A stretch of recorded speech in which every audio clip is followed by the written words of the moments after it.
హర్ష కుమార్ గారు అంటే నిన్న మొన్నటి వరకు నాకు చాలా గౌరవం ఉండేది. 2 రోజుల క్రితము హర్ష కుమార్ గారు దొబ్బి దాగి ప్రెస్ మీట్ లో మాట్లాడిన విధానం చూసిన తర్వాత హర్ష కుమార్ గారి మీద పూర్తిగా గౌరవం పోయింది. అదేవిధంగా మీ అందరు కూడా హర్ష కుమార్ గారు దొబ్బి దాగేసి ప్రెస్ మీట్ లో ఎంత జుబుత్సాకరంగా మాట్లాడారు ఒకసారి వీడియో పూర్తిగా విన్న తర్వాత హర్ష కుమార్ గారిని ఇంకా మనం గౌరవించచ్చా లేదా అరే తొరే అని పిలవచ్చా అనేది మీరే నిర్ణయించండి. ఒకసారి వీడియో చూడండి పూర్తిగా.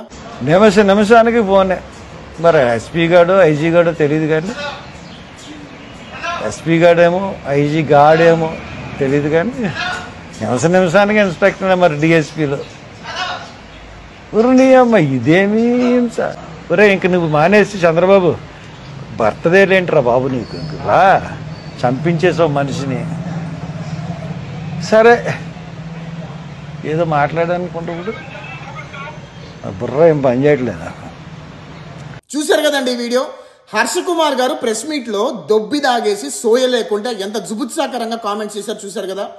ఒక ఎస్పీని పట్టుకొని ఒక ఐజీని పట్టుకొని ఎస్పీ గాడు ఐజీ గాడు అని మాట్లాడుతున్నారు. అదేవిధంగా ఒక రాష్ట్ర ముఖ్యమంత్రిని పట్టుకొని అరే చంద్రబాబు అని మాట్లాడుతున్నాడంటే తాగిన మత్తులో సోయ లేకుండా హర్ష కుమార్ గారు ఎంత జుబుత్సాకరంగా ప్రవర్తించారో మీరు చూశారు కదా. హర్ష కుమార్ గారు మతాల మధ్యలో విద్వేషాలు రెచ్చగొట్టడం కోసము, జగన్మోహన్ రెడ్డి కళ్ళలో ఆనందం చుట్టడం కోసము ప్రవీణ్ పగడాల గారి ఇష్యూని తీసుకొచ్చి అది యాక్సిడెంట్ కాదు హత్య అని చెప్పి కులాల మధ్యలో కుంపట్లు పెట్టి మతాల మధ్యలో విద్వేషాలు రెచ్చగొట్టేలాగా జగన్మోహన్ రెడ్డి వేసిన ప్లాన్ని హర్ష కుమార్ గారు సక్సెస్ఫుల్గా నడిపించే ప్రయత్నం చేస్తున్నారు. కానీ ఆంధ్రప్రదేశ్ రాష్ట్రంలో 90% మంది క్రైస్తవ సోదరులందరూ కూడా ప్రవీణ్ పగడాల గారు యాక్సిడెంట్లోనే చనిపోయారు అని స్పష్టంగా నమ్ముతున్నారు. అదేవిధంగా పోలీసులు కూడా minute to minute CC visuals అన్ని చూపించి ప్రవీణ్ పగడాల గారు మందు దాగి బండి నడపడం వల్ల యాక్సిడెంట్లో చనిపోయారని చెప్పిన తర్వాత వాళ్ళ కుటుంబ సభ్యులు కూడా దర్యాప్తు పట్ల చాలా సంతోషం వ్యక్తం చేశారు. అదేవిధంగా రాష్ట్ర వ్యాప్తంగా ఉన్న 90% మంది క్రైస్తవ సోదరులు కూడా సంతోషం వ్యక్తం చేయడం జరిగింది. అదేవిధంగా జగన్మోహన్ రెడ్డి పార్టీలో ఉన్న కొంతమంది ఎవరైతే కులాల మధ్యలో కుంపట్లు పెట్టి మతాల మధ్యలో విద్వేషాలు రెచ్చగొట్టాలనుకున్నారో వాళ్ళందరూ కూడా ప్రవీణ్ పగడాల గారిది యాక్సిడెంట్ కాదు హత్య అని చెప్పే ప్రయత్నం చేస్తున్నారు.